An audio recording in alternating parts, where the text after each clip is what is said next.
Hi hello నమస్తే welcome to Shobha creations. ఈరోజు ఒక ఇంట్రెస్టింగ్ క్రాఫ్ట్ చేస్తున్నానండి. అదే ఓపెన్ బుక్ ల్యాంప్. ఈ ల్యాంప్ చాలా బ్యూటిఫుల్గా ఉంటుందండి. ఎవరికైనా గిఫ్ట్ ఇవ్వడానికి కూడా చాలా బాగుంటుందన్నమాట. తప్పకుండా ఈ ల్యాంప్ని ట్రై చేయండి. నా ఈ ఛానల్ని సబ్స్క్రైబ్ చేసుకోకపోతే ప్లీజ్ నా ఈ ఛానల్ లైక్ చేయండి, షేర్ చేయండి, తప్పకుండా సబ్స్క్రైబ్ చేయండి. Thank you so much. ముందుగా ఒక A4 షీట్ పేపర్ని తీసుకోవాలండి. తీసుకొని ఈ విధంగా నేను చూపించిన విధంగా ఒక 1 సెంటీమీటర్స్ విడ్త్ తోటి ఫోల్డ్ చేసుకుంటూ ఈ పేపర్ అంతా కూడా చక్కగా ఈ విధంగా ఫోల్డ్ చేయాలన్నమాట. పేపర్ అంతా కూడా ఈ విధంగా ఫోల్డ్ చేసిన తర్వాత చివరన ఈ విధంగా ఫ్రంట్కి ఫోల్డ్ చేయాలి. చివర ఒక ట్రయాంగిల్లో బ్యాక్ సైడ్కి ఫోల్డ్ చేయాలండి. ఈ విధంగా అన్నమాట. చూసారు కదా ఈ విధంగా.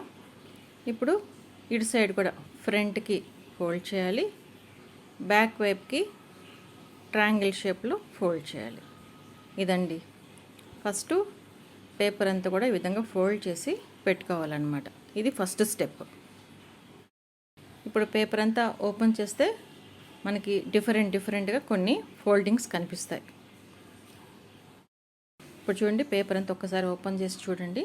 ఓపెన్ చేసిన తర్వాత చివరి మనం ఫోల్డ్ చేసాం కదండి, అక్కడ యారో లాగా మనము ఫోల్డ్ చేయాలన్నమాట. ఈ విధంగా ఫోల్డ్ చేసి ఆ ఎడ్జ్ చివరి మాత్రం బ్యాక్ సైడ్కి ఫోల్డ్ చేయాలి. బ్యాక్ సైడ్కి ఫోల్డ్ చేసి యారో లాగా మనము ఈ విధంగా మడుచుకోవాలన్నమాట. ఈ ఫోల్డింగ్ చాలా ఇంపార్టెంట్ అండి. ఈ ఫోల్డింగ్ కనుక రాకపోతే ఇది ఈ క్రాఫ్ట్ అంతా క్లియర్గా రాదనమాట. అందుకని ఈ ఫోల్డింగ్ చాలా ఇంపార్టెంట్. ఈ విధంగా ఎడ్జెస్ అన్నీ కూడా ఈ విధంగా ఫోల్డ్ చేసుకుంటూ రావాలండి.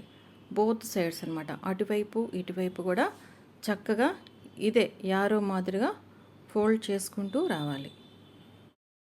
స్కూల్ ప్రాజెక్ట్ కోసం కానీ సరదాగా ఇంట్లో చేసుకోవడానికి ఈ క్రాఫ్ట్ చాలా బాగుంటుంది. ఇంట్లో షోకేస్లో కూడా పెట్టుకోవచ్చండి దీన్ని.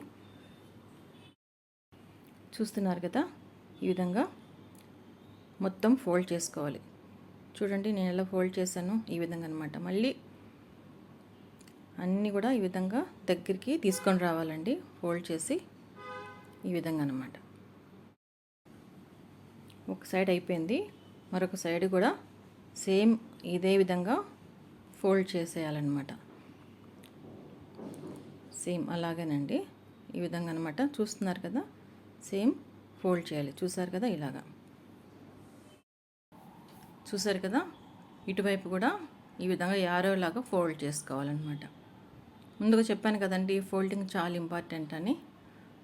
ఇప్పుడు ఎడ్జెస్లో నేను ఫోల్డ్ చేశాను కదండి, దాన్ని లోపల వైపుకి ఈ విధంగా మడత పెట్టాలన్నమాట. ఈ విధంగా, ఎందుకంటే ఎడ్జెస్ కనిపించకుండా లోపల వైపుకి ఫోల్డ్ అయి ఉంటాయి.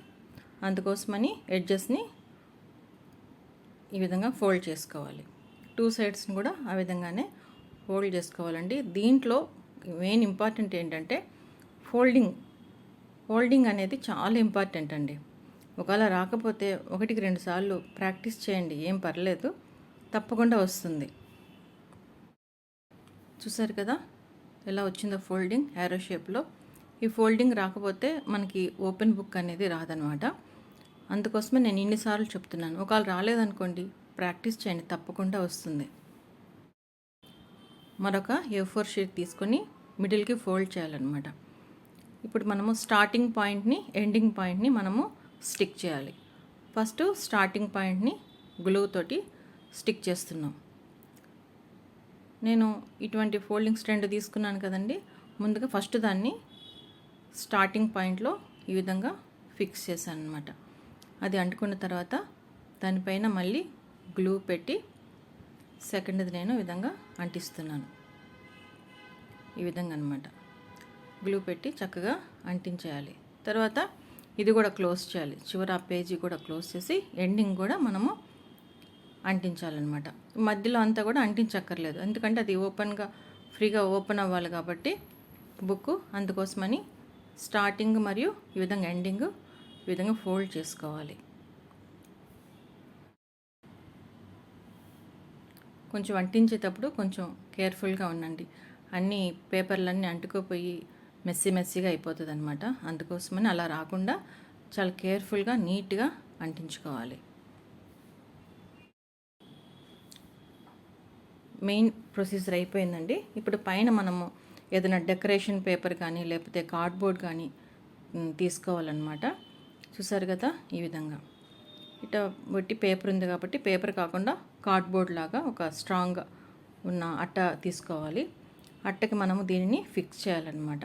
బైండింగ్ చేస్తాం కదా నోట్బుక్స్, ఆ విధంగా అనమాట. బైండింగ్ లాగా ఒక కార్డ్బోర్డ్ తీసుకొని దాంట్లో మనము దీన్ని అంటించుకోవాలి. చూసారు కదా అని చక్కగా ఓపెన్ అవుతుందో. నేను కార్డుకి అంటించానమాట. ఇప్పుడు దానికి లైట్ ఫిక్స్ చేస్తున్నానండి. చూసారు కదా, ఇటువంటి లైట్ సిస్టమ్ బ్యాటరీతో ఆన్ ఆఫ్ అయ్యే లైట్స్ ఉంటాయండి, మార్కెట్లో దొరుకుతాయి. వాటిని తెచ్చుకొని మనము ఈ సెంటర్లో మనము ఫిక్స్ చేయాలన్నమాట. ఈ ల్యాంప్ని ఫిక్స్ చేసి ఆపరేట్ చేసినట్లయితే ఆఫ్ ఆన్ అవుతుంది. చూడండి ఎంత చక్కగా లైట్ వెలుగుతుందో. లైటింగ్లో తెలియలేదు కానీ లైట్ ఆఫ్ చేసినాక చూడండి ఎంత బ్రైట్గా వస్తుందో లైట్. Thanks for watching. నా ఛానల్ లైక్ చేయండి, షేర్ చేయండి, సబ్స్క్రైబ్ చేయండి. Thank you so much.